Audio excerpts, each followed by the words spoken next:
I admitted I loved one twin more than the other, and when my difficult son ruined my birthday party, I demanded my husband punish him. When he refused, I took everything from my son, kicked him out, and threatened divorce. Now everyone's gone, and I finally see what I've done. I have twin boys, Jordan and Gordon. They're 17 now, almost adults, but they couldn't be more different. Jordan's always been the calm one. He's social, reliable, gets good grades, never gives me trouble. Gordon, on the other hand, has always been difficult. Since they were little, he's been the one pushing limits, talking back, refusing to join family outings, slamming doors.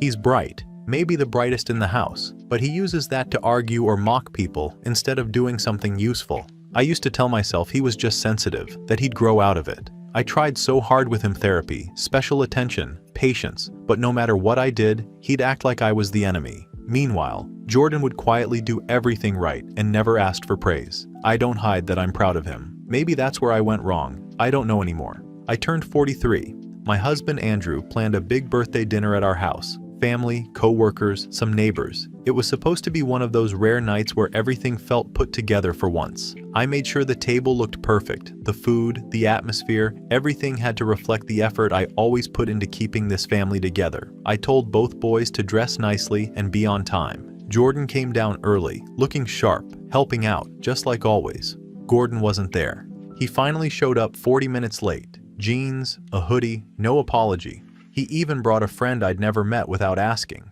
I remember standing there in front of everyone, feeling the heat rise in my face as he walked in like he didn't notice the stares. I tried to keep calm, told him to change into something decent. He just shrugged and said he was fine.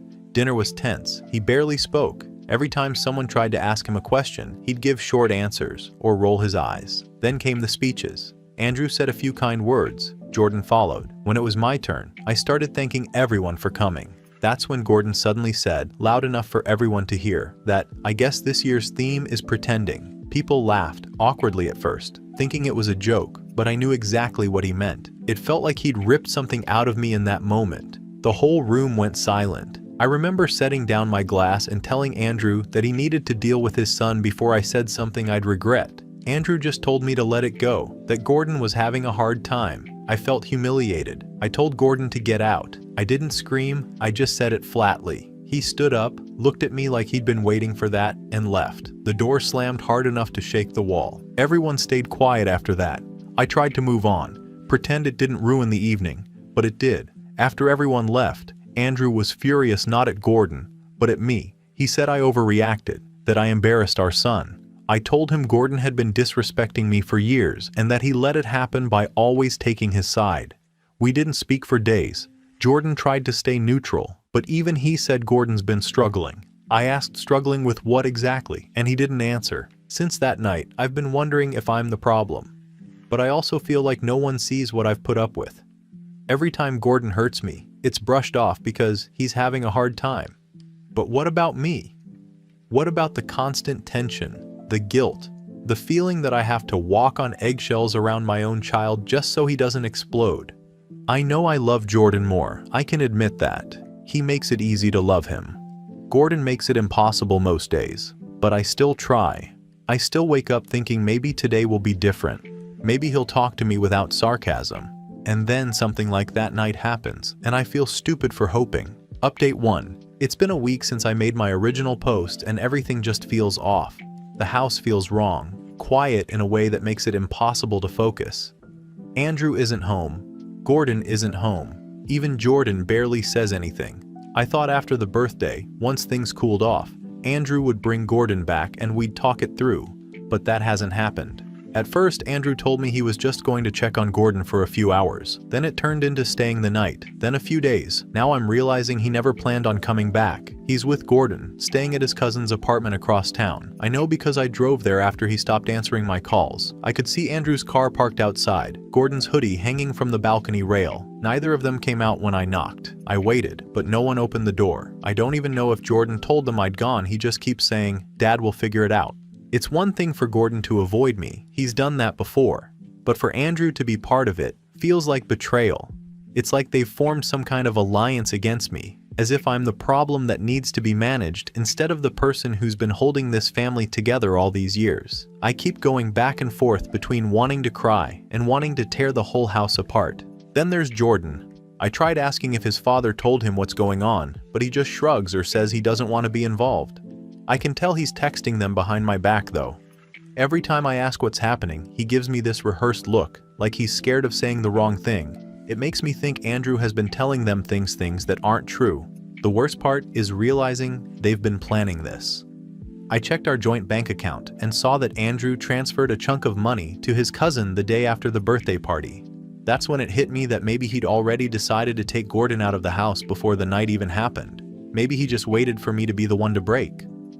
I called Andrew's mother to see if she knew anything. She sounded uncomfortable and said she didn't want to get involved, but she slipped up and mentioned that Andrew had called her earlier asking about lawyers who handle family mediation, so that's how I found out my husband might be talking to a lawyer through his mother. I keep thinking maybe they've twisted things to make me look like a monster. Maybe Andrew told Gordon that I don't love him, or that I've given up on him, which isn't true. I love him. Even if I can't always handle the way he acts, I just wanted respect. I wanted peace, but I guess that makes me controlling now. 2 days ago, I got a message from one of Gordon's teachers. She said she wanted to check in since Gordon hasn't been attending class. Apparently he's been missing school for weeks, which no one thought to tell me about. She mentioned something about him working part-time at a tech shop after hours. That was another rule he broke. I'd told him no jobs until his grades improved, so while I've been worrying myself sick about his attitude, he's been sneaking around working behind my back, and Andrew's been covering for him. I drove back to that cousin's apartment yesterday, parked across the street, and waited. I saw Gordon come out with groceries. He looked fine, better than I've seen him in months actually. He was talking to Andrew, laughing about something. I just sat there, watching, trying to understand how the same kid who looked at me like I ruined his life could look that relaxed with his father. That's when it stopped being sadness and turned into anger. All this time, I've been made out to be the unstable one, the one who causes all the fights, but I'm the only one who's ever tried to fix things. I've kept this family together through everything: school problems, money stress, counseling sessions, and the first time I demand accountability, they all run off.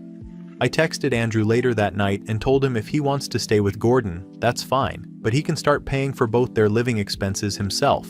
I told him I won't be funding a situation that leaves me alone in my own home. He replied hours later, one message: "You need to stop. You're making everything worse. That's all." No explanation, no apology, no plan. Since then, Jordan has been staying at a friend's house most nights. I don't even know if it's his idea or if Andrew told him to. I keep checking my phone like I'm waiting for something, but nothing happens. Just silence. Yesterday, Andrew's sister called. She said she didn't want to take sides, but thought I should prepare for a conversation about separation. That was her wording. Separation. I asked her what she meant, and she said Andrew's been asking questions about custody rights for minors over 16. That's when I realized he's not just mad, he's trying to take Gordon away permanently. I'm trying to stay calm, but it's hard. I can't shake the feeling they're lying to me, keeping something bigger from me. It's not just about Gordon being difficult anymore. It's like the two of them are rewriting what happened to make me the villain. Maybe they want to make it look like I've been unfit all along. Update 2. It's been a month since I last rode here. Andrew officially moved out last week. Jordan went with him. He told me he couldn't stay here anymore because everything feels wrong. I wanted to argue, but I didn't. I thought he'd come to his senses in a few days. He hasn't. People around us think Andrew's having a midlife crisis. That's what I tell them too, because it sounds better than saying my husband took sides with our son against me.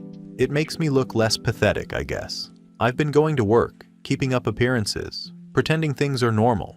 But it's not normal when you walk past 2 empty bedrooms every day and one of them still has a half-made bed and clothes that don't smell like anyone anymore.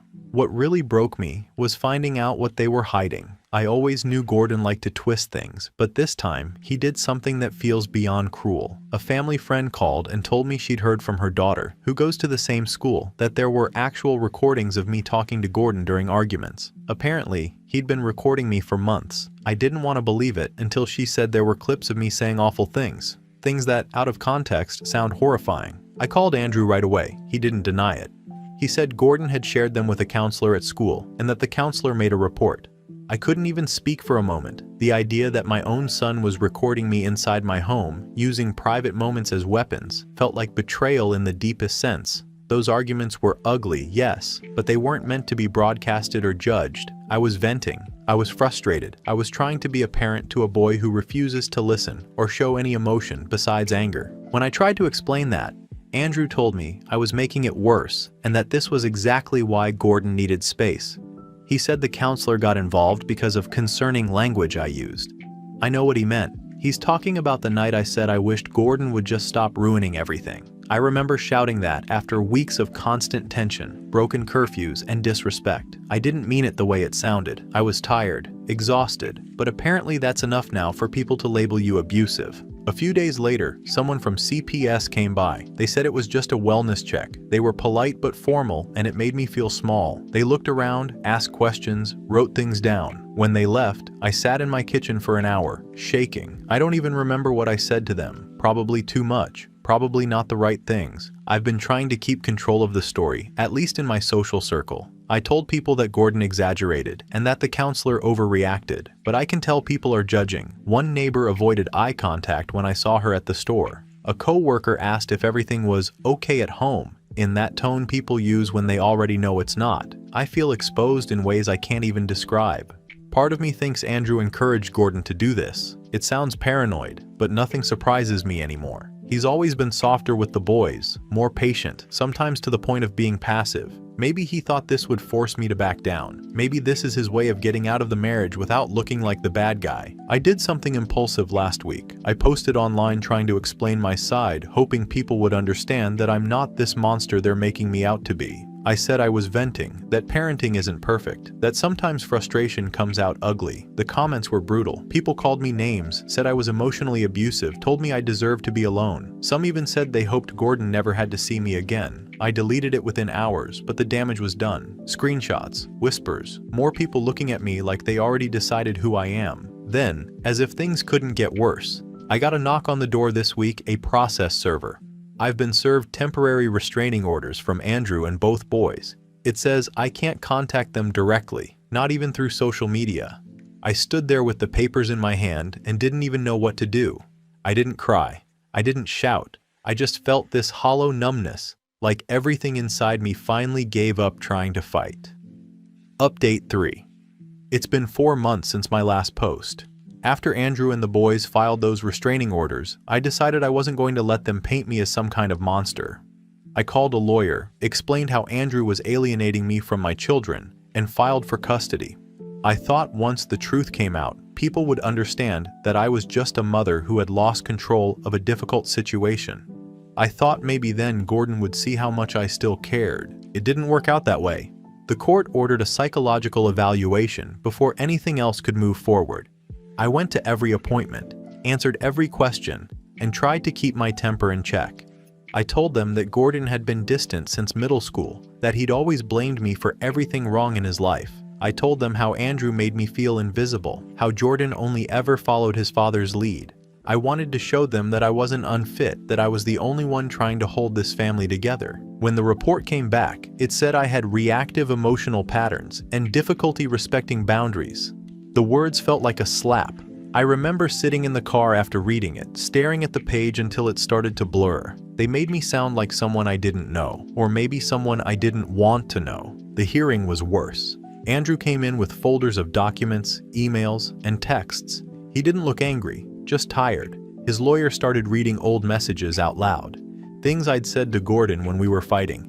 Things I didn't think anyone would ever see. There were messages where I told him to stop being dramatic, to act like a real son. One where I told him he was becoming just like his father. Hearing those words in that cold, quiet room made me feel sick. Then my parents were called. I didn't expect them to take sides, but I didn't think they'd testify against me either. My mother said I had always struggled with Gordon, that I held him to a different standard. My father said I had a temper. I sat there staring straight ahead, trying not to cry. I wanted to get up and leave, but I stayed because walking out would have proved their point. Gordon didn't come to court, but he wrote a statement. I didn't get to see it right away, but later my lawyer told me what it said, that he didn't want to live in a house where he felt unwanted, that he was tired of being compared to his brother, that he just wanted peace. Jordan didn't testify either. Andrew said he didn't want to put him through it. I guess that's one thing we agreed on. When the judge gave the decision, it was short and final. I lost the custody case. They said it wasn't in the children's best interest to resume contact yet. I was granted supervised visitation, but even that required everyone's consent, which Andrew refused. That night, I went home and sat in the living room for hours.